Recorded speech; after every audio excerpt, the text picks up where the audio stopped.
When we ask people why they're coming here, the answer is invariably the same. And it's not the president. They actually say Obama said it's okay to come. So there's a belief that they will remain, and the belief is true. There's several large smuggling organizations that are not necessarily cartel, that are around the world, and this is what they do.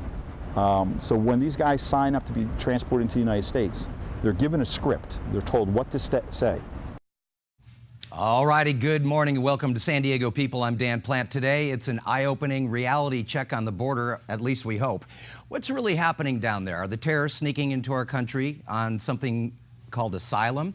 And why are thousands of illegal immigrants no longer being shipped back across the border where they came from, even when they're busted coming into the United States? Well, today we're talking to two people very much involved in this issue. Chris Harris, to my direct left, represents the National Border Patrol Council. He is right there in the trenches. Good morning. Good morning. Thanks for coming in. We also have Enrique Morones for the Border Angels, founder of the Border Angels, which is a humanitarian group that helps immigrants who need it in a variety of ways. And we're going to talk to you guys in just a minute. But we wanted to set this up with the story. I went out there to the border with Chris and spent the day there to check it out. Take a look, and then we're going to talk about what you see. So something as simple as the whitewash on the fence, you can see it's typically brown. It's one of the most dangerous places in America, the border between Mexico and San Diego. Some say build a wall and we'll be safe. Truth is, there is no wall, and there never has been. I like to point out to people that the wall is a misnomer. It's a fence. We keep saying walls. Nobody builds walls anymore around prisons. That was all old school. Now it's all fences. A wall is ridiculously expensive. So I think when anybody says wall, I have to guess that they mean a fence. And it's a fence that's been growing, at least along the San Diego-Mexico border. So the fences are effective as long as you have the agents and the infrastructure to back it up. If you don't, then they'll be torn down quickly. If you spend some time with the Border Patrol, you'll find a complex formula to keep the border safe. It takes more than a fence. It takes people, a resource that is in short supply. We're about 2,000 agents below the level that Congress set for the minimum level for the Border Patrol. So manpower is becoming an issue throughout the United States. It's not a secret. That's something that they need to fix. That's not the only thing that needs fixing. Even if thousands of agents were hired and every illegal is captured, the policy from the top is letting them go as fast as they are caught. When we ask people why they're coming here, the answer is invariably the same. And it's not the president. They actually say Obama said it's okay to come. So there's a belief that they will remain, and the belief is true.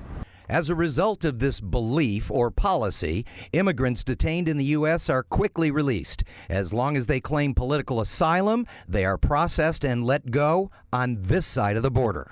In a way, we're just a welcoming crew. We're a Walmart welcoming crew. It's really disheartening to our guys to know we have control of the border, but all you have to do now is say you have a credible fear and you're going to be released. So no matter how many fences, cameras, or agents say the right thing and get a free pass back to the streets of the U.S. We're going to take them to the trolley stop at the San Ysidro trolley, and we're going to let them go.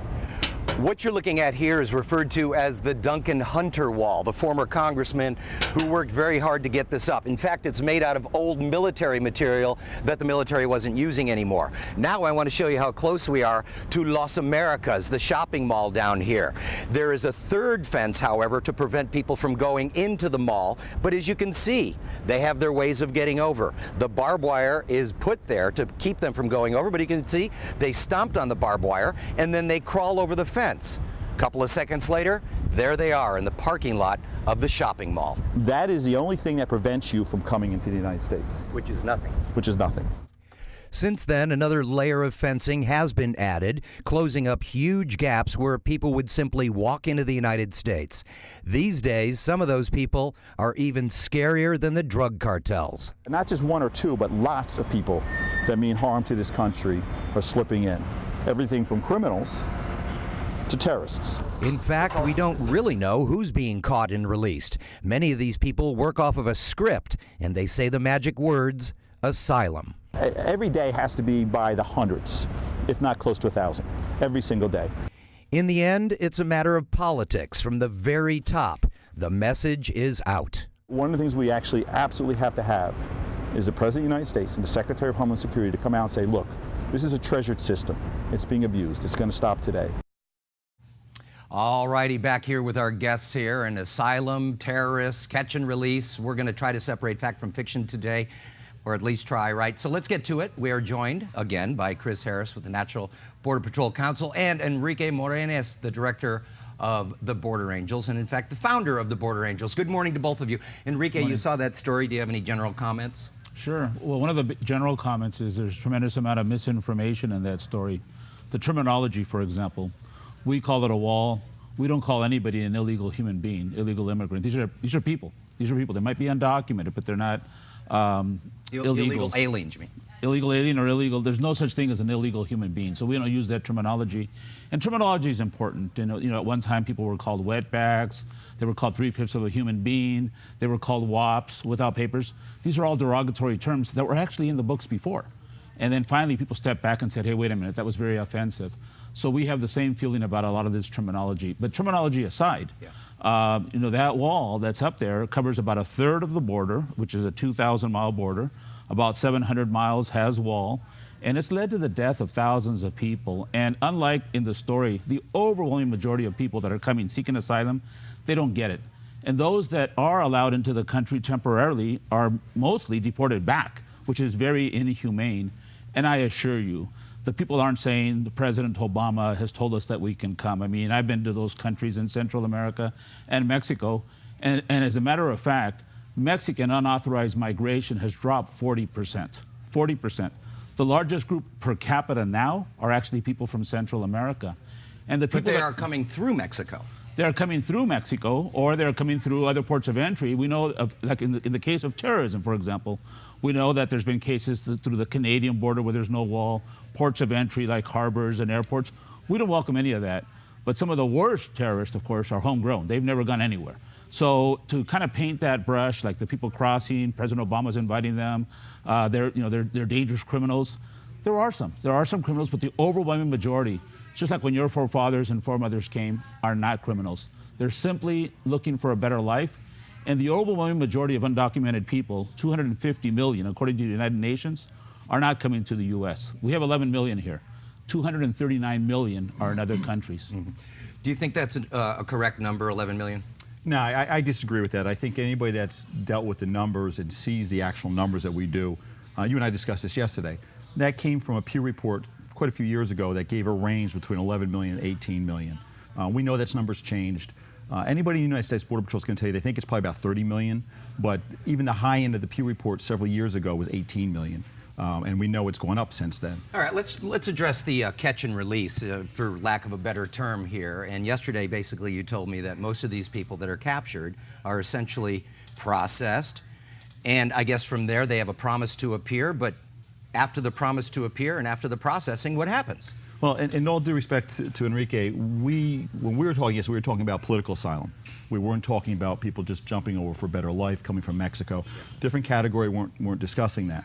What we're seeing every single day is people coming through the port of entry or coming through the border, giving up to us and claiming credible fear, claiming political asylum. Each and every day at my station, we are holding at least 50 Haitians, people who are claiming to be from Haiti, and we don't always know that to be a fact. We're claiming to be from Haiti. They're coming through the port of entry. The port processes them, sends them to us. We hold them. ICE ERO comes to our station, picks them up, and then takes them to a trolley or bus stop and lets them go. On this side of the border? On this side of the border. That's happening each and every day. Is that new? I'm down there.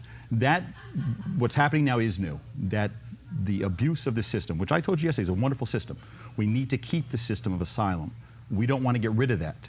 We don't want to see something bad happen that causes a knee-jerk reaction in Congress, which causes them to temporarily or permanently shut it down. That is a beacon of hope for people, but it's being seriously misused and abused now. So everybody's coming, not everybody, most people are coming now, claiming credible fear. I think I mentioned if they're coming from China, they claim that they're being persecuted as Christians. When you ask them, tell me about Jesus Christ, they'll say, through an interpreter, who's that? Now, I might not be a great Christian, but I kind of know the central tenet of that faith is to know who Jesus Christ is. Right. Now, let's talk about the script. And Enrique, I don't know if you know about this, but apparently there is some kind of a script that is given to some of these people where if they say the right words, the magic words, the door opens. What is this script you're talking about? So we know that there's certain major smuggling organizations, and not necessarily with cartel, around the world, operating out of the Middle East and different countries, Southeast Asia. And for each area they're coming from, they have a script. We know it's a script because it's the same language each and every person uses. And if you push them off script, you ask them some questions, they'll immediately try to go back to script. So if you're coming from China, the script is you're persecuted because you're Chinese or you're Christian. If you're coming from Southwest Asia, we get a lot of people coming there from Nepal. Everybody and their brothers claiming to be from Nepal. If that was the case, there'd be nobody left in Nepal. And their script says political parties are fighting. That's it. When you start pushing into which political parties, they get a little confused and they just go back to political parties are fighting. Yeah. So each area has a different script to fit that area, and they know what the parameters are for the asylum system, so they know what words trigger that. And then as a result, if they follow this script, the United States is required to essentially let them stay on this side of the border. And we're talking about not necessarily people coming from Mexico. Until they're adjudicated. They're supposed to see an asylum officer. Yeah. The problem is, are they going to see those asylum officers? And if not, then is anybody looking for them? Right. And we don't have enough asylum officers. I mean, I think Enrique and I could agree on that. We need more people, more immigration judges. The wait is too long. But the fact is, we know that up to 80% of people aren't showing up. But it's important to note. Well, what's important to note is that undocumented people coming into this country has dropped 40%. There's been a dramatic drop. From Mexico, you're talking about? I'm talking about overall. There is a rise now in people coming through the Tijuana port of entry claiming asylum from Haiti and from other countries, which is unusual. But how do we know they're from Haiti? Well, you can do a background check. The United States has incredible intelligence. You'll find out. I'll disagree. Are there people that slip through? There might be, but the overwhelming majority of the people that are coming into this country or countries around the world that are not their own are looking for an opportunity to be able to continue to live, because they can't find work, there's a political asylum, religious freedom, there's environmental situations, there's lots of reasons why people cross borders. As I mentioned, the overwhelming majority are not coming to the United States. They're going to other countries. And the United States is not the most generous country when it comes to immigration. When you look at asylum alone, the United States is around 17th when you look at it per capita. When you look at it as far as welcoming migrants, letting them get a visa, because the overwhelming majority of these people do not qualify for visas. That wall, Operation Gatekeeper, has led to the death. Border Angels estimates to approximately 11,000 people. The U.S. government and the Mexican government thinks it's about half that. But whether it's 6,000 or 11,000, these people should not be dying. And I'm not saying that the countries they come from shouldn't be doing more. Of course they should. But the countries they come from usually have nothing to do with the situation that the United States gets involved in when the previous administration sets the world on fire in the Middle East, President Bush, or President Reagan in Central America in the 70s and 80s. The chickens come home to roost. Eventually, there is a consequence. The U.S. is by far the #1 consumer of illegal drugs. It consumes about 30% of the world's natural resources. Where is the fairness in that? The U.S. only has 4% of the world's population. And the latest Pew study talks about the number of undocumented people in the United States. They actually say it's about 10.5 million now. The numbers have gone down. So we can go back and forth on numbers and so forth, but look at your own case history. When your forefathers and foremothers came, there was basically no illegal way to come. People just came. Today, the people coming from Latin America specifically, for the most part, they have no legal way to come. And I don't encourage them crossing in the desert and risking their lives. I don't encourage that at all. But it's happening, and we should all be working to create bridges and understanding and helping other nations instead of always pointing fingers. All right, we'll talk about that when we come back. We'll touch on some other topics, including what is being done in a positive manner to try and come together, both of your sides, and help these folks out, because we know as your position of the Border Council, I spoke with you yesterday, and it appears you have a big heart. And so I think you guys share that in terms of the empathy for these people. So we'll talk about that, and we'll also talk about how many terrorists are coming through. How do we know if terrorists are coming through our border? We'll have that and a whole lot more, and maybe they can come together on some solutions that we can move forward on. We'll be back in a minute.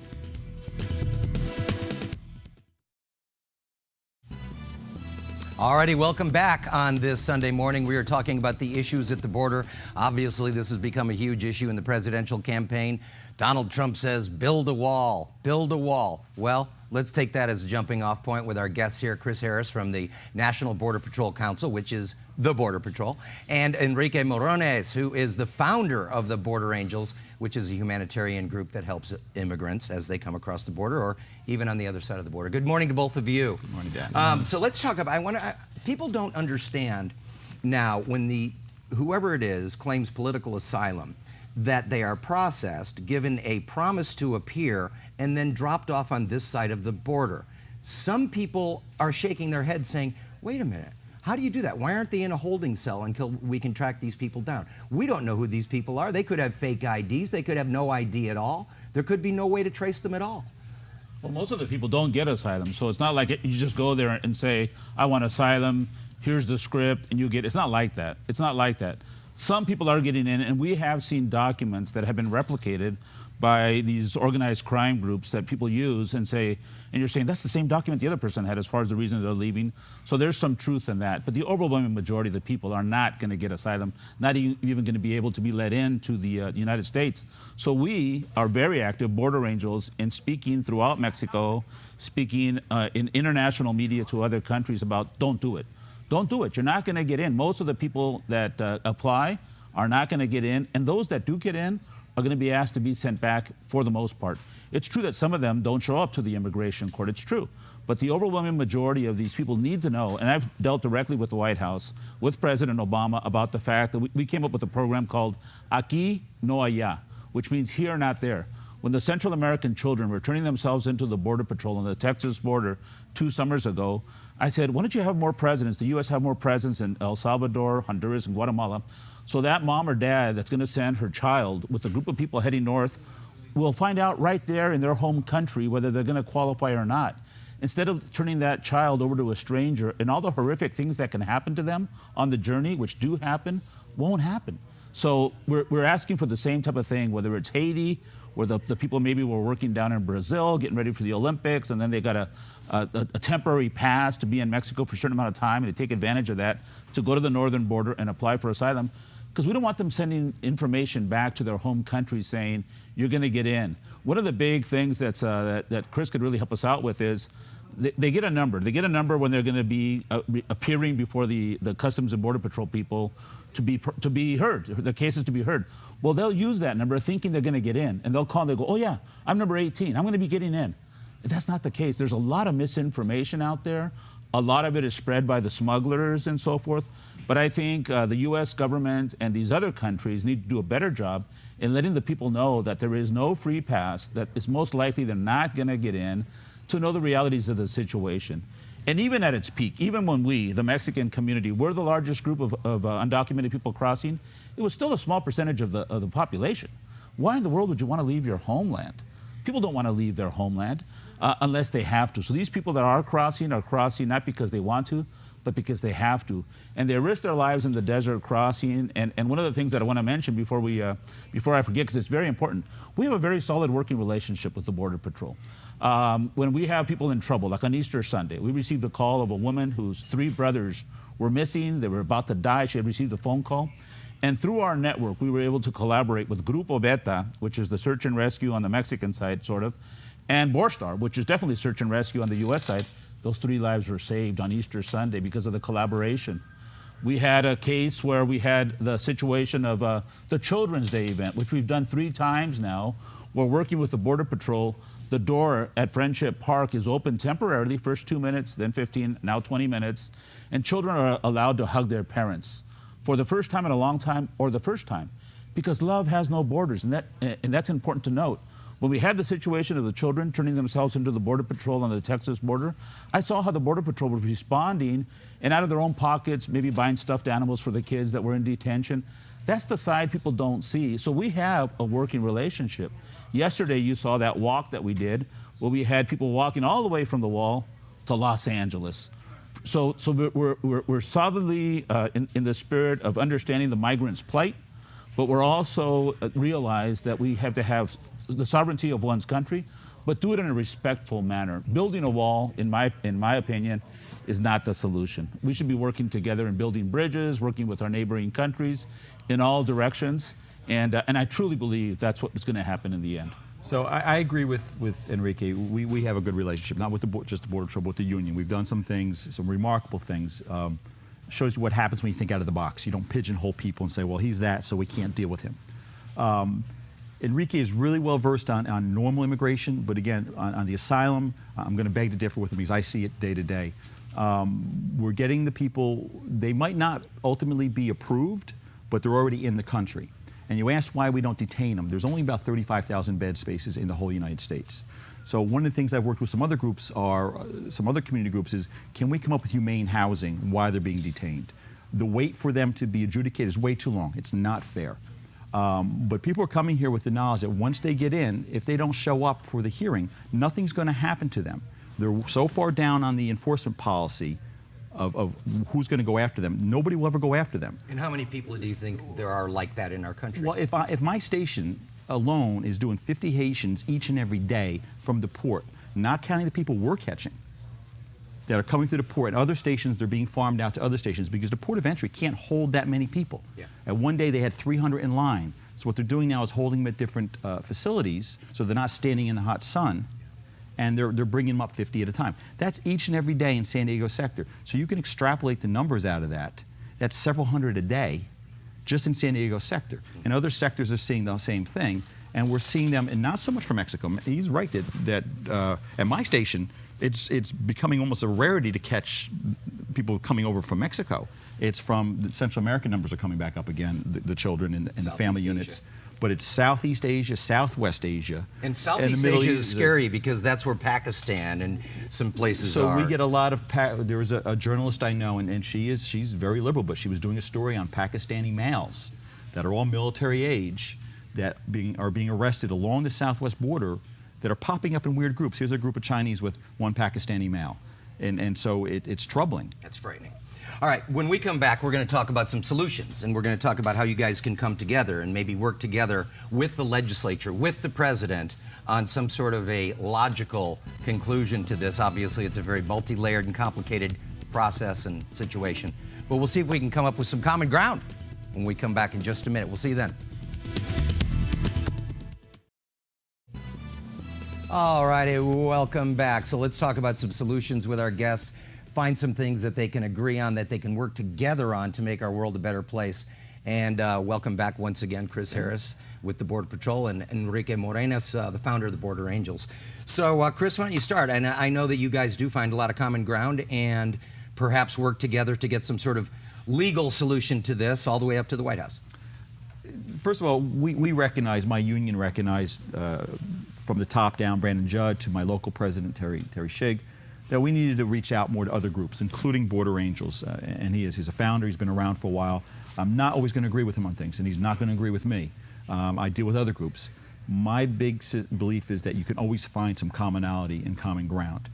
We're really becoming a polarized nation, and there's so much rhetoric and heat. We need to turn that down.